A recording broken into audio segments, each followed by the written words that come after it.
काशीपुर से इस वक्त की बड़ी खबर। बीते रोज राजहरी कॉलेज में शुरू हुई तालाबंदी के साथ भूख हड़ताल। लगातार दूसरे दिन भी छात्रों की भूख हड़ताल जारी है। अपनी मांगों पर टिके हैं छात्र। कॉलेज प्रशासन ने साध रखी है चुप्पी। देखें स्पेशल रिपोर्ट। पूरी रात भूख हड़ताल पे बैठे रहे हम लोग। एट द एंड आकर के यही निष्कर्ष निकलता है कि छात्र छात्राएं हमेशा ही पिसते हैं। छात्र छात्राओं के लिए महाविद्यालय प्रशासन भी कुछ नहीं कर पाता है, ना यूनिवर्सिटी प्रशासन कुछ कर पाता है। यूनिवर्सिटी प्रशासन भी अपना पल्ला झाड़ देता है कि हमारे हाथ में कुछ नहीं है, और महाविद्यालय प्रशासन भी। क्या इससे पहले कभी पूर्व में सीटें नहीं बढ़ी हैं हमारे कॉलेज में? हर बार बढ़ती हैं, लेकिन इस बार ऐसा क्यों?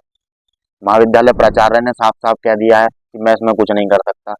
अगर आप 6000 की स्ट्रेंथ वाले महाविद्यालय से प्रपोजल बना करके कि हमारे महाविद्यालय में इतने छात्र छात्राएं अध्ययनरत हैं, तो क्या उनके लिए सीटें नहीं बढ़ पाएंगी जब हमारे कॉलेज में स्ट्रक्चर उपलब्ध है? यदि आप प्रपोजल बना करके महाविद्यालय प्रशासन से यूनिवर्सिटी प्रशासन को भेजेंगे, तो मेरा मानना 100% सीटें हमारे महाविद्यालय में बढ़ सकती हैं। करने वाला चाहिए हो तो बहुत कुछ सकता है। जब तक महाविद्यालय प्रशासन के द्वारा प्रपोजल बना करके नहीं भेजा जाएगा और यूनिवर्सिटी प्रशासन से सीटें नहीं बढ़ाई जाएंगी, तब तक यह भूख हड़ताल जारी रहेगी। फिर आगे परिणाम जो भी। बच्चे रात्रि में रुकना तो बहुत मुश्किल कार्य है बच्चों के लिए। कल दिन में भी अधिक से अधिक संख्या में छात्र छात्राएं मौजूद थे। अभी 10 बजे से सभी छात्र छात्राएं महाविद्यालय में पहुंचे। रात में बहुत सारी कठिनाइयों का सामना करना पड़ा, जैसे कीड़े मकोड़े भी बहुत घूम रहे हैं, बरसात का मौसम है तो उनसे भी बचाव अपना करना पड़ा। दूसरी सबसे बड़ी समस्या मच्छरों की वजह से आई। पूरी रात मच्छर इतनी अधिक संख्या में यहाँ थे, हम सो भी नहीं पाए। और इतना सब कुछ करने के बाद भी महाविद्यालय प्रशासन के कान पे जूं तक नहीं रेंग रही है। ना तो रात्रि में कोई हमारी सुध लेने के लिए आए, ना ही किसी ने आकर के एक बार, आना तो दूर की बात, ना ही किसी ने फोन करके पूछी कि आपको किसी चीज की आवश्यकता तो नहीं है।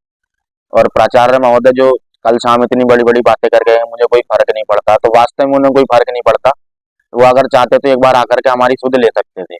चाहते तो हमसे पूछ सकते थे किसी चीज की आवश्यकता तो नहीं है। अगर महाविद्यालय में भूख हड़ताल के दौरान किसी छात्र छात्रा को कोई समस्या का सामना करना पड़ेगा, तो इसकी जिम्मेदारी कौन है? रात भर हमारे यहाँ भूख हड़ताल चली है। हमें भूख हड़ताल करने का हमारा बिल्कुल भी मन नहीं, लेकिन जो ये भूख हड़ताल चली है उसे करने का बहुत बड़ा रीजन, हमने कल अपने गुरु से, अपने प्राचार्य महोदय जी से बैठ के बात करी, जिसके पश्चात हमसे एट द एंड ये बोला गया कि हमारे हाथ में कुछ नहीं, कॉलेज के हाथ में इतनी सारी चीजें होती हैं।